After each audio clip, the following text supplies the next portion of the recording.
Regard croisé sur l'actualité du jour. Point de vue sur les résultats de l'équipe nationale de football avec 2 défaites consécutives sous la direction d'Aliou Cissé. Qu'est-ce que vous pensez de tout cela? Vous avez la parole. Parole aux auditeurs. L'actualité, qu'en pensez-vous? Moi, je pense que vous devez. Réagissez dans nos éditions d'information sur l'actualité. Bonjour. Oui, bienvenue sur cette antenne de RFM. Du lundi au vendredi, vous avez la parole sur RFM. Nous avons en ligne 2 intervenants, Alassane Dour et Ndofène Fall. D'abord Ndofène Fall, bonjour. Bonjour. Ancien international Ndofène, on va parler des résultats de l'équipe nationale de football sous la direction d'Aliou Cissé. 2 défaites consécutives. N'y a-t-il pas lieu de se poser des questions déjà? Oui, la grosse question que l'on peut se poser, c'est quel est l'objectif? Parce que quand on va à un match, je n'aime pas parler de match amical, oui. Parce que d'abord il s'agit de l'équipe nationale du Sénégal premièrement, et c'est des nations d'abord qui se rencontrent, et deuxièmement il y a quand même le classement FIFA qui intervient et qui permet effectivement de bénéficier de tirages beaucoup plus cléments. Ce qui signifie qu'il faut toujours prendre au sérieux ces rencontres. Non, mais en fait, nous sommes un sport collectif. Dans un sport collectif, le but visé, c'est d'abord la complémentarité et les automatismes. Cela ne s'acquiert que dans la compétition. Nous avons rarement l'occasion de pouvoir bénéficier d'un temps suffisant pour pouvoir nous préparer. Nous avons fait 2 matchs et sur les 2 matchs, en fait, les 2 matchs se ressemblent. Et nous n'avons pas encore trouvé le collectif que nous cherchons. Je crois que en équipe nationale, à chaque fois qu'on reçoit tout le groupe, il faut d'abord essayer de mettre en place une équipe et se dire que ça, c'est l'équipe des titulaires. Il peut y avoir des défections, mais et surtout que l'entraîneur n'a pas toujours suffisamment de temps avec ses joueurs. Il faut donc, autant que faire se peut, les mettre dans un dispositif où ils ont l'habitude d'évoluer. Par exemple, un Sadio Mané. Aujourd'hui, nous savons tous qu'il joue en 9,5 devant Graziani Pelé. Le mettre excentré dans un match comme ça, cela peut peut-être l'amener à ne pas avoir ses habitudes. Et c'est peut-être la raison pour laquelle il fait des matchs en demi-teinte en équipe nationale. Oui. Alors, au-delà du but recherché, j'imagine que ça devrait être lié à la recherche d'un groupe idéal. Mais comment vous jugez de façon globale le travail d'Aliou Cissé? Oui, de façon globale. Je constate qu'à chaque fois, il fait appel à de nouveaux joueurs. Et je ne pense pas qu'en équipe nationale, on doit continuer simplement la recherche. La recherche en équipe nationale la recherche doit se faire à un autre niveau. Aujourd'hui, nous avons, moi je crois, le potentiel pour pouvoir mettre en place une très bonne équipe. Il faut que Aliou comprenne qu'il est en équipe nationale pour faire des résultats. Personne ne vient en équipe nationale. J'ai bien entendu la fois dernière l'entraîneur de l'équipe nationale des filles de basket dire que moi je ne suis pas là pour la formation. Je suis là pour la compétition, c'est pour faire des résultats. En équipe nationale A, on est là pour gagner et on prend les meilleurs pour aller gagner. Aujourd'hui, il faut qu'il se tienne à ça et qu'il arrête la recherche. Nous n'avons pas besoin d'aller trouver d'autres footballeurs. S'il continue dans cette lancée, il va arriver jusqu'au match éliminatoire alors qu'il n'aura pas son 11 et en tout cas, il n'aura pas de repère sur le 11 sur lequel il compte. Donc, les matchs qu'on dit, on les appelle, on dit match amical, mais pour moi, c'est des matchs entre 2 nations qui ne rentrent pas peut-être directement dans une compétition éliminatoire, mais qui sont des matchs qu'il faut prendre très au sérieux. Il faut qu'Aliou se ressaisisse et qu'il se dise qu'il n'est pas là pour faire de la recherche. Il est là simplement pour nous sortir la meilleure équipe possible pour aller prendre les résultats, gagner les matchs et qualifier notre équipe nationale. Très bien, merci Ndofène Fall, ancien international, ancien du Jaraaf de Dakar, ancien joueur bien entendu. Alors, un autre intervenant, c'est Alassane Dour. Alassane, bonjour. Oui, bonjour. Alassane, qu'est-ce que vous avez retenu de ce qui a été fait par Aliou Cissé depuis qu'il est à la tête de l'équipe nationale du Sénégal comme entraîneur. Résultat enregistré avec 2 défaites consécutives. Que dire de tout cela? Ouais, je pense que c'est pas à l'avant, hein. Il faut pas partir dans la tête se disant 2 défaites consécutives.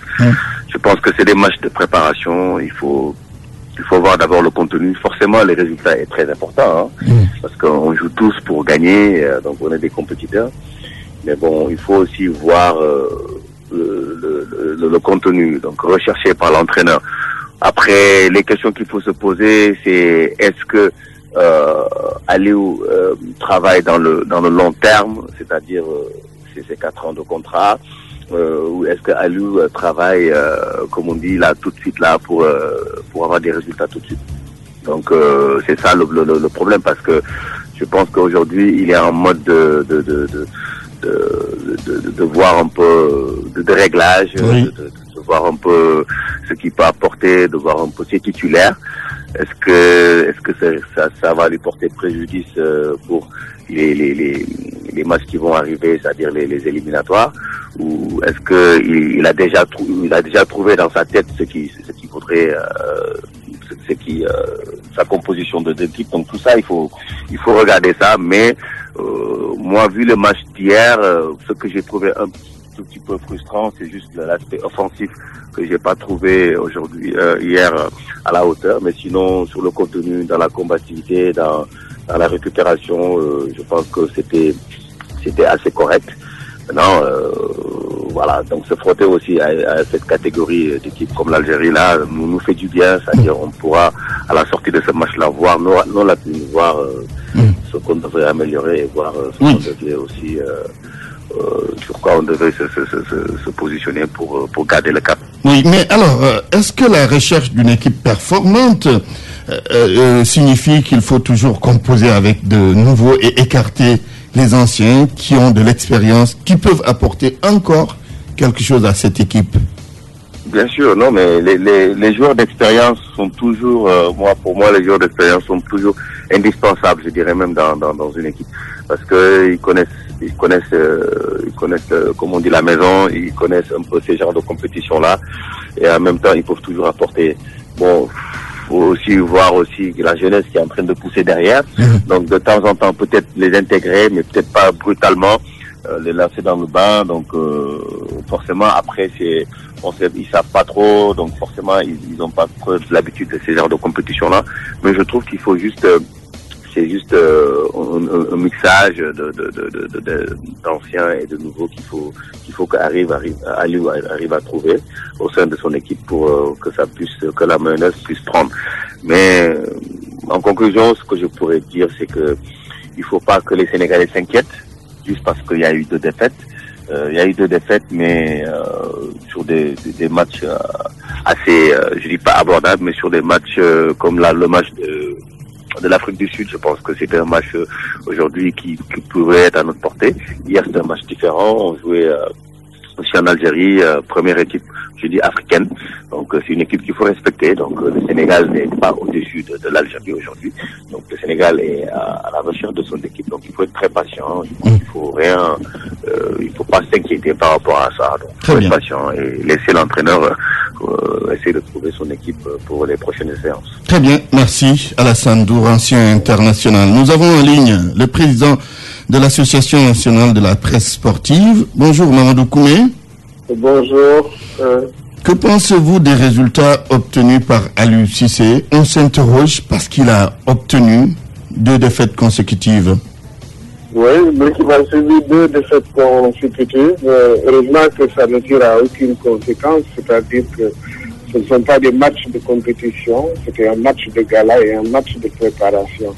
Mais la question que je me suis posée d'ailleurs depuis qu'on a programmé ce match, pourquoi l'opportunité de rencontrer dans un match de préparation le numéro 1 africain?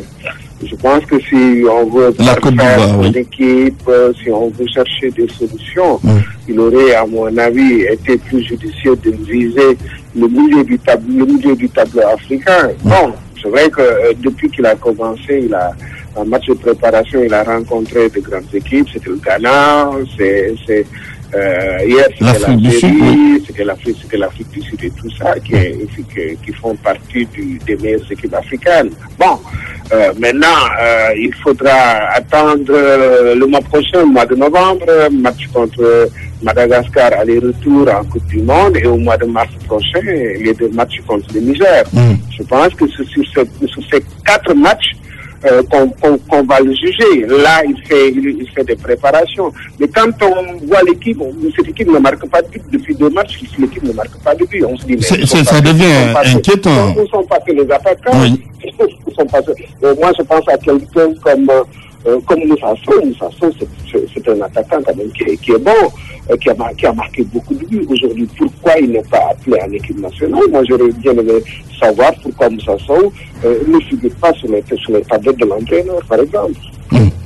Oui, au-delà de ça, techniquement, à part l'attaque, le milieu de terrain, la défense, tout ça, qu'est-ce qu'il y a à redire? Bon, je pense que lui-même, il a déploré dans une interview ces jours-ci, disant que l'équipe encaisse trop de buts. Ça aussi, je pense que bon, il est en chantier. J'ai regardé l'équipe de départ hier par rapport aux équipes de Jures à la dernière CAN. La dernière CAN, c'est pas très loin. C'était au mois de janvier, donc il y a 9 mois. Et tout ça, j'ai vu qu'il y avait un changement profond. C'est pratiquement la moitié de l'équipe qui est changée. Là aussi, je pense que si vous mettez en place une nouvelle équipe, bon, il y a des automatismes. Bon, il a intégré par exemple un joueur comme Koulibaly qui est très bon, paraît-il. Je ne l'ai pas encore vu jouer sur le terrain et tout ça. Bon, tout ça, ça demande du temps pour mettre en place les automatismes. Bon, moi je dis, essayons attendons le match décisif, c'est-à-dire le match contre Madagascar le mois prochain et le match du mois de mars pour porter une appréciation, pour voir si tout ce qu'il a préparé auparavant, tout ce qu'il a concocté auparavant a des résultats. Je pense que c'est sur ces 4 matchs qu'il faudra le juger, qu'il faudra l'apprécier. Oui, dernière question, mais est-ce que tous ces changements notés ne dénotent pas quelque part d'un tâtonnement, ou bien vous mettez ça dans le cadre d'une recherche d'une équipe performante? Moi, je pense qu'il ne faut pas aussi concevoir la face. Nous avons de bons joueurs, nous n'avons pas de très grands joueurs, nous avons de grands joueurs. D'ailleurs, vous savez, la CAF a publié cette semaine une liste des meilleurs joueurs africains. Il n'y a que 2 Sénégalais, il y a Sadio Mané, ça vous savez, on sait que Sadio Mané, c'est un bon joueur qui doit confirmer pour faire partie des plus meilleurs africains. Bon, ensuite, nous avons Mambiran qui est vraiment un buteur et tout ça. Mais moi, je ne porte pas de jugement dévalorisant sur les autres, mais je dis, bon, attends, les autres aussi, on doit se au niveau, par exemple, de ces 2 joueurs pour faire partie des meilleurs africains. Ça aussi, c'est important. Quel est le niveau de nos joueurs par rapport à la crème, par rapport à l'élite africaine? Je pense que ça aussi, ça compte. Très bien. Merci, Mamadou Koumé. Je rappelle que vous êtes le président de l'Association nationale de la presse sportive. C'est tout pour Point de vue aujourd'hui.